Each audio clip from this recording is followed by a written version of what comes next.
welcome back sa ating channel. So ngayon tayo ay mag-unbox na naman. So ito yung tinatawag nilang wireless monitor system. Ginagamit siya para sa in-ear monitoring. So ito yung dati natin ginagamit pang in-ear monitoring, pero hindi siya wireless. So kailangan mo siyang isaksak sa laptop para marinig mo yung tinutugtog mo. Ayan, para hindi ka maingay, hindi ka marinig ng iba. Ang hirap naman pag nakakabito at mayroong kabling nakakalat-kalat, pwede nyong matabig yan. So, ang pinakasolusyon natin, bumili tayo nito pang in-ear monitoring na to na wireless. So, syempre, advantage, pag meron ka nito, lalong-lalo na pag tumutugtog, naririnig mo yung buong tunog. Napakahirap tumugtog pag hindi mo naririnig yung pinaka-music instrument mo, lalo na pag nagigitara ka o kaya kumakanta. So, ito yon.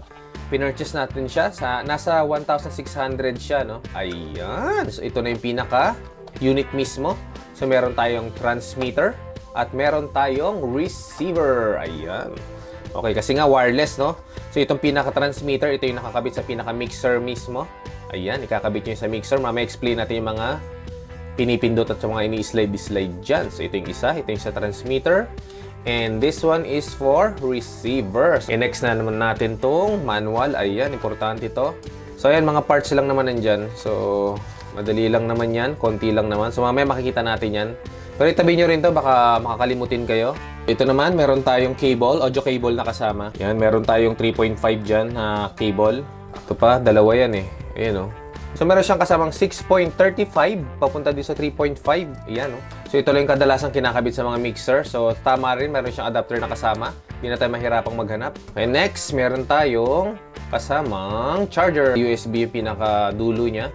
Tapos yung pinaka-charger natin ay naka-Type-C na. So meron din siya kasamang clip. Kung gusto niyo i-clip sa damit, pwedeng-pwede. Pagdating naman dito sa labas, yung mga pindutan niya, ito yung mga makikita natin. Meron tayong on and off. Ito yung power natin. Slide lang yan. Ganon din dito sa may mono or stereo. Ito rin yung switch niya. Yung stereo, alam nyo na kung kaliwa at saka kanan yung maririnig natin. Mono, pag-iisahin niya. Yung pinaka-audio na naririnig natin. So walang left and right yan, lalo sa editing. Tapos ito naman, pairing. So pwede tayo mag-pair gamit tong receiver natin. So, ibig sabihin, pwede tayong bumili ng maraming receiver na iisa lang yung ating transmitter. So, ang binili kasi natin ay set. So, kung makikita nyo, meron tayong receiver at transmitter na kagad pag set. Ngayon, pwede kang bumili ng hiwalay na ganito lang, na pinaka-receiver. So, hindi ka na kailangan gumastos ng malaki para sa dalawang to. So, one transmitter lang, tapos you can have 4 pieces ng receiver kung apat kayo sa banda. So, saktong-sakto lang, makakatipid. Isang ganito lang at 4 na ganito. So yun yung gamit itong pair na to. So palagi ko naman naka-auto pairing itong dalawa na to para pag gamit mo plug and play na lang. So ano pa bang meron dito? Yun, charging niya, charging port. Meron siyang Type-C na charging port. So pwede kang mag-charge gamit yung cable na to. Mamaya test din natin yan. O, yung battery naman niya nasa 700 milliamp lang ata to. So pero matagal na siya. So nakita ko yung ibang mga gumagamit ito talagang oras din ang tinatagal. Siguro kaya ng 4 hanggang 5 oras. So, malalaman natin pag tayo na mismo yung gumamit. So, meron dito mga nakalagay na icon dyan. Yan yung mga battery.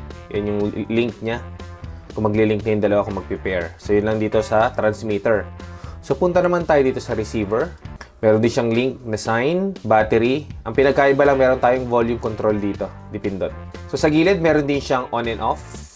Tulad dun sa transmitter natin. Tapos sa kabila, mono and stereo.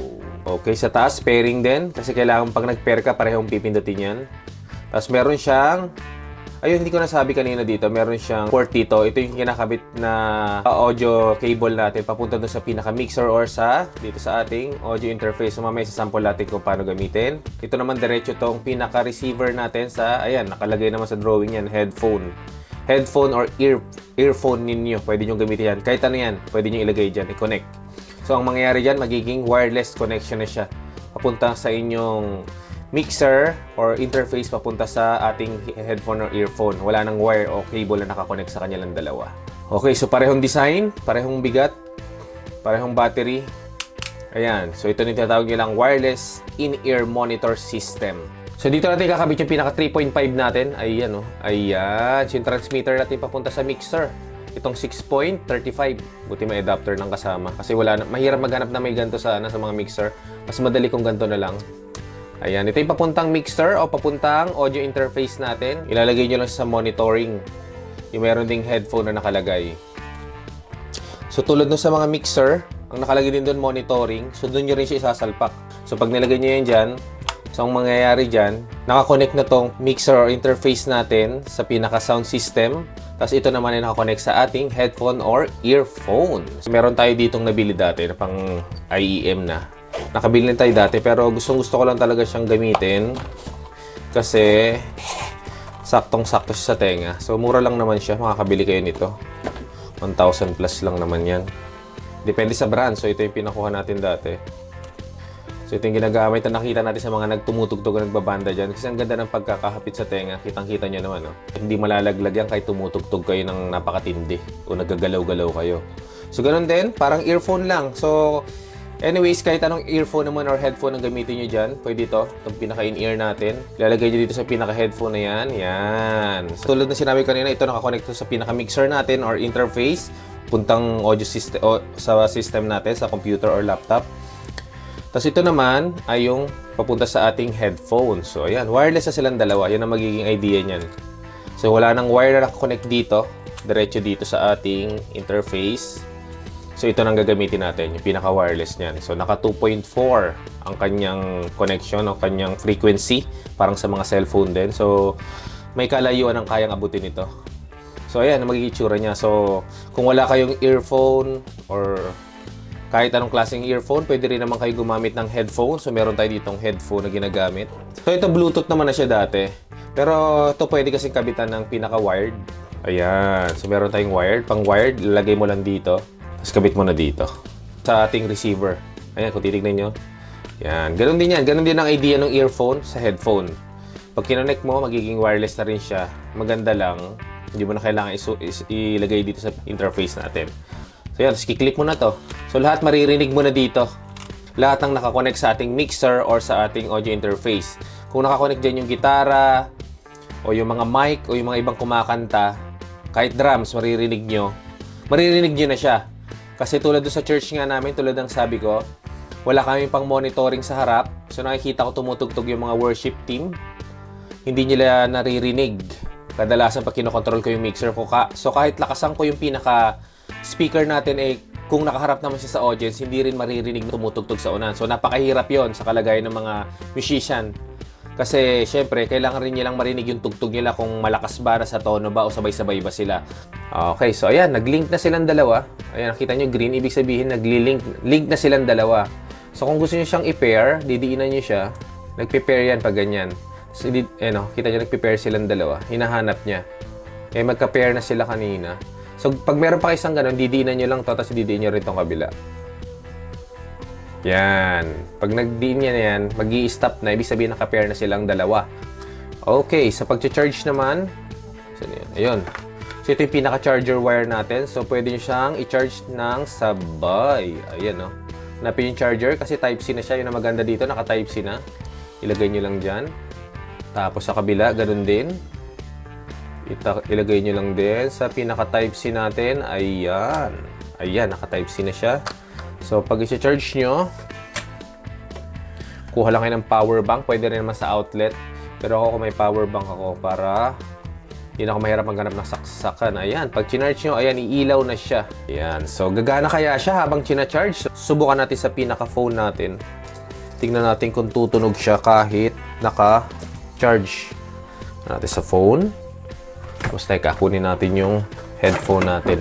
Gagamit lang tayo ng cable papuntang phone.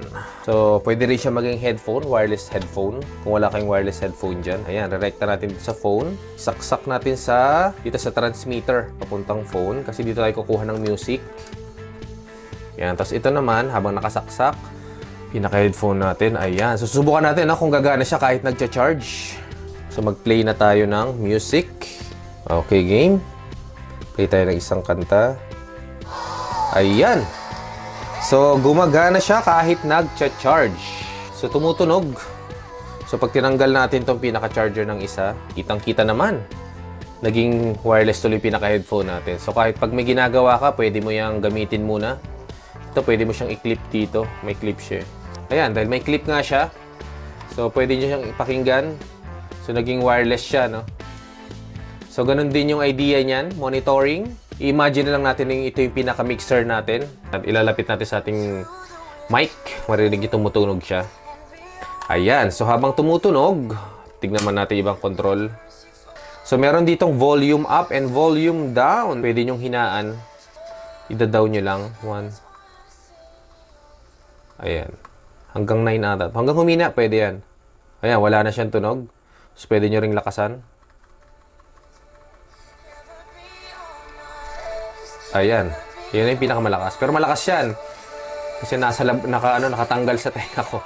So, pag tumutugtog kayo, maririnig nyo lahat. Pag nakakabit sa pinaka-mixer, maririnig yung bass, guitar, drums, saka yung kumakanta.